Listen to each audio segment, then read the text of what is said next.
हम किसी अच्छे पोस्ट को प्राप्त करना चाहते हैं, अच्छे नौकरी को प्राप्त करना चाहते हैं, पैसा कमाना चाहते हैं। क्या ये हम करना चाहते हैं या हमसे करवाया जाता है? सोचिए, जो शादी करते हैं क्या वो शादी करते हैं या उनको शादी करना पड़ता है, उनसे शादी करवाया जाता है? सोचिए, जो बच्चा पैदा कर रहे हैं क्या वो खुद सोचकर बच्चा पैदा कर रहे हैं या वासना उनसे करवा रही है? हम वासना के गुलाम हैं। आप अगर पैसा कमा रहे हो, पद प्राप्त कर रहे हो, बच्चा पैदा कर रहे हो, शादी कर रहे हो, कर्तव्य निभा रहे हो, तो ये मत सोचना आप कर रहे हो उसको। आप नहीं कर रहे मेरे मित्र, आप गुलाम हो वासना के और वो वासना आपसे करवा रही है, वो भय आपसे करवा रहा है।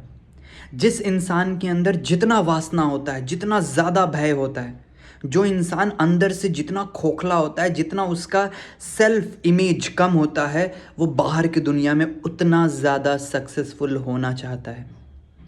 जो इंसान जितना अंदर से दुखी होगा वो बाहर उतना एक्टिव होगा सुख पाने के लिए। तो आप समझिए, अगर आप इस बॉडी से और इस बाहरी दुनिया में कुछ भी कर रहे हो, वो आप नहीं कर रहे हो, आपसे करवाया जा रहा है। गीता में एक श्लोक है, न कर्तृत्वम न कर्माणि लोकस्य सृजति प्रभुः न कर्मफल संयोगम स्वभावस्तु प्रवर्तते। आत्मा यानी जो मैं हूँ, सत्य स्वरूप, मैं कुछ करता नहीं, मैं कुछ पाता नहीं, और स्वभाव ही स्वभाव में बरतते हैं। यानी मनुष्य अपने स्वभाव के अनुसार कर्म करता जाता है। अगर वो बहुत तामसिक है तो सोएगा, आलसपन में रहेगा, बहुत राजसिक है तो दुनिया में कुछ पाने निकल जाएगा, सात्विक है तो ज्ञान की बातें करता रहेगा। पर सत्य स्वरूप जो आत्मा है वो कभी कुछ नहीं करता, वो निर्लेप है, अकर्म अकर्ता है।